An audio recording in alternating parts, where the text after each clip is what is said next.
Hi friends, எல்லோரும் எப்படி இருக்கீங்க?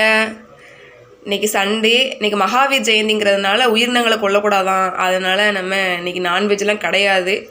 சரி, ஓகே. இன்றைக்கி எங்கள் வீட்டில் என்ன சாப்பாடு பார்ப்போமா? அத்தை இன்றைக்கி என்ன செய்ய போகிறீங்க? இன்றைக்கி நம்ம வீட்டில் தேங்காய் பால் சாதம். சூப்பர். என்னெல்லாம் போடணும் அத்தை? தேங்காய் பால் எடுத்து வச்சுக்கோம். ஓகே. அதுக்கப்புறம் பெரிய வெங்காயம், பட்டை கிராம்பு எடுத்து வச்சுருக்கோம். ஓகே. இஞ்சி பூண்டு பேஸ்ட்டு, அதுக்கப்புறம் புதினா. நம்ம உரப்புக்கு வந்து இந்த மிளகாய் மட்டும்தான் போடுறோம். சரி. அப்புறம் லெமன், அப்புறம் கீ. ஓகே. சரி, செய்யுங்க. எப்படி செய்கிறாங்கன்னு பார்ப்போம். ஃபஸ்ட்டு நெய்யை ஊற்றிக்கிறாங்க. அதுக்கப்புறம் கொஞ்சம் ஆயில் அதோட சேர்த்துக்கிடுவோம். ஓகே. ஏன்னா தேங்காய் பாலுங்கிறதுனால அதுலேயே நம்மளுக்கு கொஞ்சம் எண்ணெய் நிறைய கிடைக்கும்.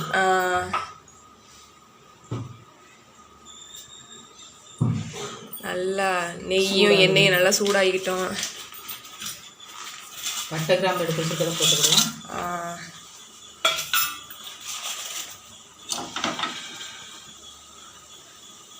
முந்திரி பருப்பு போட்டிருக்காங்க. டேஸ்ட் நல்லா இருக்கும் அந்த முந்திரி பருப்பு போட்டால். அதுக்கப்புறம் நம்ம வெங்காயம் போட்டுக்கிடுவோம். சரி.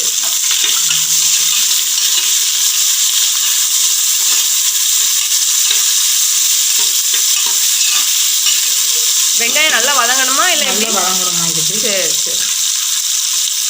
மிளகா ஒரு 3 மிளகா ஒரு நீளமாக கீறி வச்சுருக்குறோம். சரி, இதான் இந்த இது காரம் என்னத்தை? ஆமாம், நமக்கு இது வந்து உரப்புக்கு இது மட்டும்தான். சரி.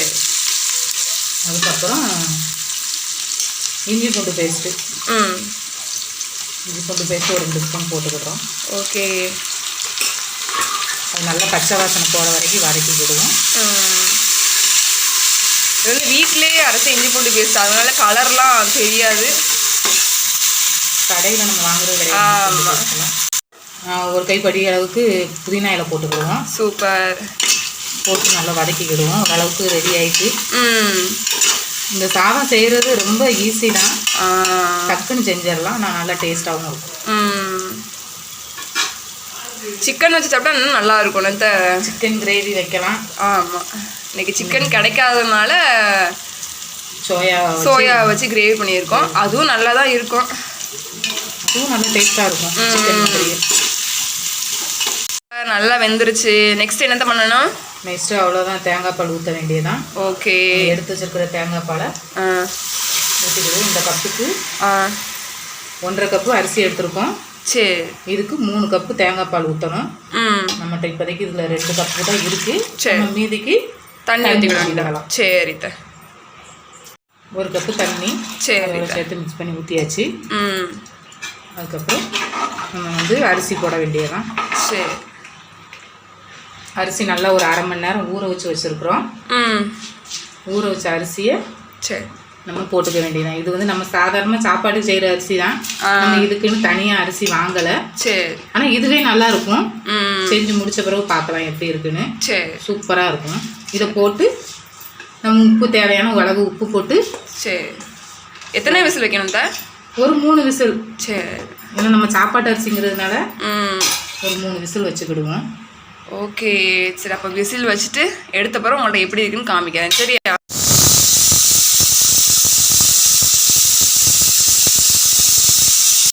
அடுத்தது அத்தை வந்து சோயா கிரேவி பண்ண போகிறாங்க. அத்தை என்னெல்லாம் போடணும் அதில்? சோயா வந்து மசாலையெல்லாம் போட்டு விரைவே வச்சுட்டோம். சூப்பர். நல்லா உரப்பெல்லாம் பிடிக்கும்னு. அப்புறம் ஒரு தக்காளி, ஒரு 2 சைஸ் பெரிய வெங்காயம், இஞ்சி பூண்டு பேஸ்ட்டு. ஓகே.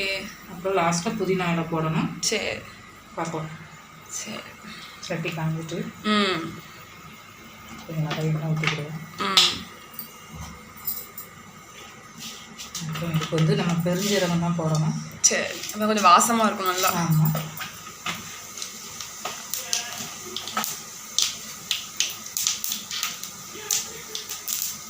அதுக்கப்புறம் ஊற்றி விட்டு வெங்காயம் போட வேண்டியதான்.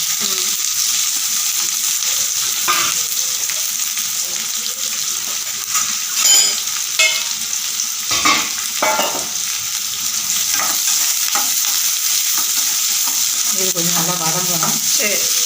நல்லா வெந்துருச்சு. நெக்ஸ்ட் என்னத்தை போடணும்? நெக்ஸ்ட்டு இஞ்சி பூண்டு பேஸ்ட்டு. ஓகே.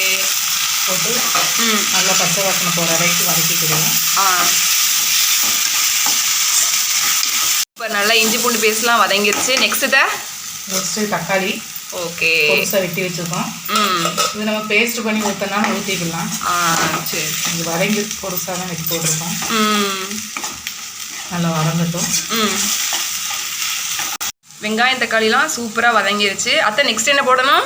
நெக்ஸ்ட்டு சோயா ஊற வச்சதை போடுறோம். சரி, என்னெல்லாம் போடுறீங்க அத்தை?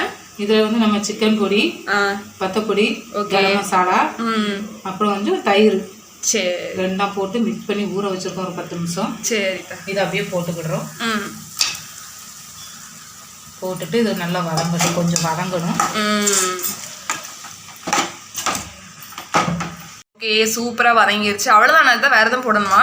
ஆமாம். அடுத்து கொஞ்சம் நம்ம தேங்காய் பால் எடுத்து வச்சுருக்குறோம். சரி, அது கொஞ்சம் ஒரு 1/2 டம்ளர் போல் ஊற்றிக்கிடுறோம். அதனால் அதில் முதல் பாலுக்கு ஒரு 1/2 டம்ளர் எடுத்து வச்சுருக்கோம். சரி, அதை ஊற்றிட்டு, ஏன்னா கிரேவி மாதிரி வேணும்ல. ஆமாம், சாதத்தில் வச்சு சாப்பிடப்போ தான் நல்லாயிருக்கும். ஆமாம், அவ்வளோதான் இதுக்கு.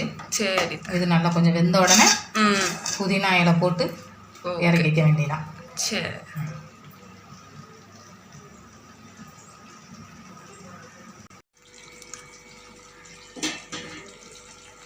சூப்பர், நல்லா ரெடி ஆகிடுச்சு. நல்லா கிரேவி டைப்பில் ரெடி ஆகிடுச்சு. நெக்ஸ்ட் என்னத்தை போடணும்? நெக்ஸ்ட் அவ்வளோதான், கொஞ்சம் புதினா இலை போட்டு இறக்கிற வேண்டியதான்.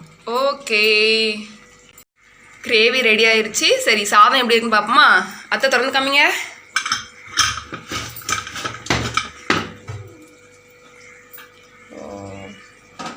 எப்படி இருக்கு? சூப்பராக இருக்குது, ஸ்மெல்லே நல்லா இருக்குது.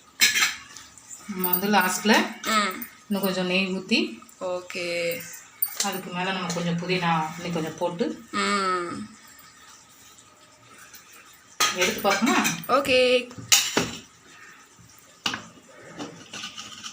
நல்லா வந்து உதிரி உதிரியாக இருக்குன்னு அதை சூப்பராக இருக்கு. சாப்பாடு ரெடி. ஓகே ஃப்ரெண்ட்ஸ், நாங்கள் சாப்பிட போகிறோம். இன்றைக்கி உங்கள் வீட்டில் என்ன சாப்பாடுன்னு மறக்காமல் கமெண்ட் பண்ணுங்கள்.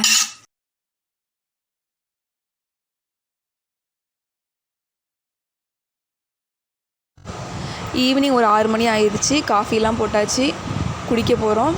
இன்றைக்கி ஸ்நாக்ஸ் வந்து ஏத்தாங்காய் சிப்ஸு. ஓகே ஃப்ரெண்ட்ஸ், இதோட வீடியோ முடிஞ்சிச்சு. நாளைக்கு இதே மாதிரி ஒரு நல்ல வீடியோவில் உங்கள் எல்லோரையும் பார்க்குறேன். மறக்காமல் சேனலில் லைக் பண்ணி ஷேர் பண்ணி சப்ஸ்கிரைப் பண்ணிக்கோங்க. பாய்.